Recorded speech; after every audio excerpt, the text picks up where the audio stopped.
Steve Albertson coming up. You know what? Should we even have Steve on our show, Michael? Because, Steve did vote against me for convention chairman. He voted for Cuccinelli. I lost 23-19. What do you think? Maybe we should just hit the delete button. The delete button. Oh, Steve, we still love you, even though you didn't vote for me for convention chairman, but I got a big heart, so we'll have you on our show. Steve, good to have you with us, man. Hey, it's great to be here, John. Appreciate it.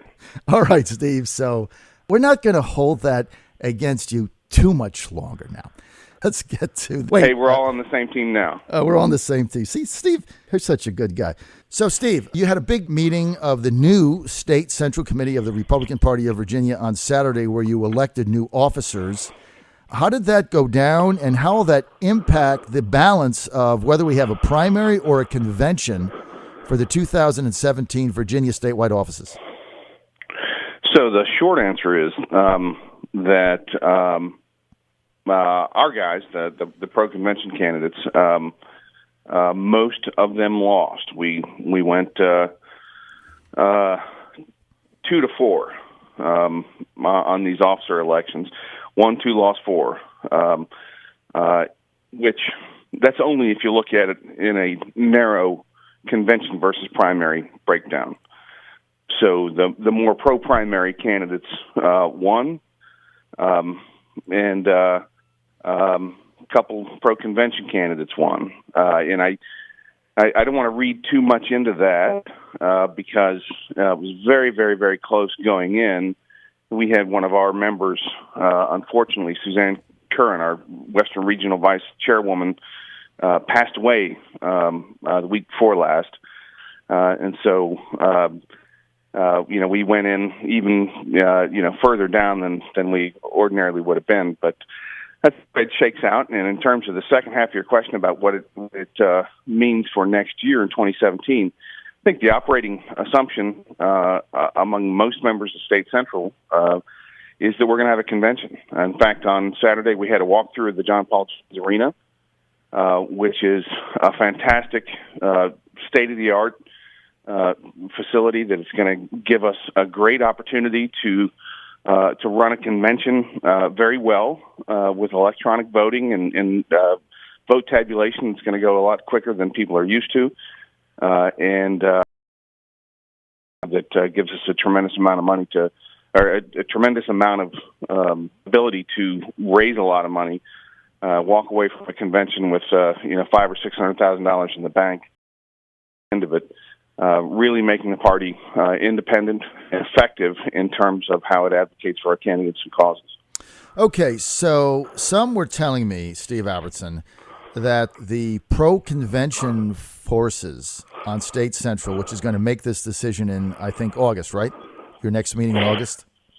Our next meeting is in August. Yeah, so you're going to make the decision in August. Some people have told me that you had about a 2-vote lead or so going in, but that the pro-primary people, led by your vice chairman that got reelected, got enough votes in order to do a primary if they wanted, regardless of the deal that was made for the presidential primary. And I had another couple of people tell me, you know what, at the end of the day, it's going to be whatever Ed Gillespie wants. So if he wants a primary, which is to his benefit, I mean, is any of this true?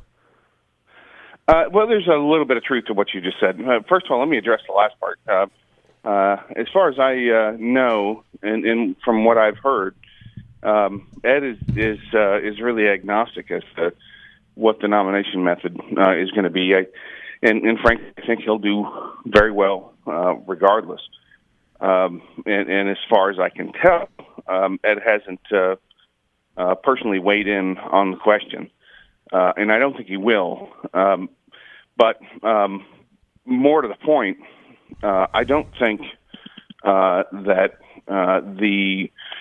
the elections on Saturday had a material impact on the direction that State Central wants to go for 2017. Certainly, there are more pro-primary folks, as a general proposition, right, on State Central, but I'm not sure that changes our trajectory for next year, simply because that's what lots of folks expect. We've already put in a lot of work toward putting that on. We are going to have what's probably the best convention anybody's ever been to next year, and I think there's some folks who are really excited about that opportunity. And as far as I can tell, there isn't a lot of appetite for turning that around. That said, I know there are some folks whose objections to conventions run deep enough that no matter how far along we got down that road, they'd like to turn it around. But I'm not sure there's a critical mass for that yet. Well, I think you got two things on your side. Number one, a deal was made, and a deal is a deal. And the deal that was made last year with those that are on State Central said, look, we're going to have a presidential primary on Super Tuesday, March 1st, and then we're going to elect our statewide offices, the Republican Party of Virginia in 2017, in a convention. And I think if you shake somebody's hand and you make a deal, you have to stick by it, regardless of who got elected to what State Central committee or office. I think your word is your word. I think if they go back on that, the whole divisiveness starts over again with people feeling that they were lied to, betrayed, etc. The other thing, I can only speak for the State Central members in my congressional district, District 4, Pete Berkheimer, and our total 3 State Central members that got elected at our district convention May 21. All are pro-primary, but all said publicly during that campaign for State Central that they would back a convention in 2017. As part of the deal. As part of the deal. Well, as part of the deal and as part of their election promise. And I know all 3 of them. They're all fine people. Barbara Tatbing, one, Pete Berkheimer. There's no way they're going to go back on their word. So that's 3 that you might look on paper and say, these people are pro-primary, but they said during their campaign occasions they would vote for a convention. So I don't see not any alone, chance. John. There's a lot of folks like that. Right. That's why I say I just don't think there's a critical mass to turn us around on this. But hey, I've been wrong before. I didn't think Donald Trump was going to get the nomination. Well, I was right again. So listen, I don't know. I was also right on Scott Taylor and Brexit. We can go on and on, Steve, but I don't have enough time to mention all the races I've gotten right. But look, this convention thing and primary thing, I don't believe that Ed Gillespie is going to win a convention of that magnitude. When people say, he won a convention in Roanoke. Yeah, that was Roanoke. How many people were there? 5,000 or 6,000, maybe 3. I don't even know. Not a lot. Yeah, it was only about 3,000. 3,000 in Roanoke, basically, and Gillespie spent $600,000, and Shaq Hill spent $19,000, and he got 60%. I don't think this bodes well for him. Well, I'm not sure those numbers are right, but I'll tell you, I think it's a lot more formidable in a convention than you're giving him credit for, and I think that's because you're not giving your average Republican voter or activist the kind of credit that they deserve, which is good or bad depending on your perspective. But there's next in lineism that we practiced historically. Ed has went out and last time almost won, and I think that puts him next in line. And before he wasn't in line; he was just one of the new guys. So he's in a pole position now and starts a lot stronger than he did before. This isn't an endorsement of Ed. I'm a good friends with Rob Whitman, my congressman, who's also running for that, and so I'm not coming out for Ed, but I'm just saying that I think he's definitely in the pole position. I think he's going to perform strongly in either way, primary or convention. I install him as an 8-5 favorite going in. He's the chalk, no question about it.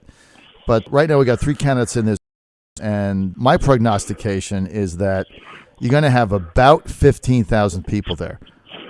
And one of the wild cards in this is Rob Bell running for Attorney General. He's going to bring 6,000 of those people, and they're coming for one reason, and that's to vote for Rob Bell. Where they're going to go in the governor's race, who knows? Look, we saw that in 2013 with E.W. Jackson. You just don't know. You hit the gavel, and you don't know what's going to happen. But my take right now, if I was predicting this, I would say that Gillespie has to get over 50% or very close, 47, 48. If he gets 41 or 42% on that first ballot, I don't think he's going to win. Then I look for one of the other candidates, and I guess whoever finishes second. Pete Snyder might get in. Obviously, if he does, it changes things. But right now, you got 3 candidates: Ed Gillespie, Congressman Rob Whitman, and Corey Stewart, chairman of Prince William County, also co-chair of the Republican Party of Virginia's effort in November, with Governor Gilmore chair of the Trump campaign. If Trump wins, that changes things for Stewart, no question. But if Gillespie gets 42%, I don't think he's going to be the nominee. Oh, I don't know. It depends on who's in second place, right? Because if Rob Whitman's folks drop out, or if Rob Whitman is the candidate that drops out after the first ballot, I don't see a lot of Rob Whitman's folks going to Corey Stewart. Right. So the other scenario. That's correct. The other scenario is Whitman manages to finish second. He's got a simple strategy, right? Finish second, beat Stewart, hold Gillespie under 43, 44%, and then I think he's a nominee. Yeah. Well, that's the strategy, and it's a microcosm of the strategy he successfully used to gain his nomination to Congress back in 2007 in a convention with 11 candidates on the ballot, and I think 6 ballots. Yeah, 6 ballots, and I think on the first ballot, he just barely made it, right? And then he started to systematically move up. Now, what about the lieutenant governor's race? So far, 3 candidates in. Senator Jill Vogel, we had her on our show a little bit earlier today. Senator Bryce Reeves, House of Delegates member, Virginia Beach. Glenn Davis. We expect about 4 or 5 others to get in this race. Danny Vargas, Mike Edmonds, Ken Peterson, Shaq Hill, minimum. How do you see that playing out, Steve? Oh my goodness, that's a huge wild card. I think at a convention that I think it's hard to say, obviously, but there's a little bit of next in lineism, as I've called it, that's probably going to give Shaq Hill a boost. People know who he is. He's campaigned before. That'll give him a little bit of a head start out of the gate in a convention setting. Bryce Reeves has got name ID and a good gun record.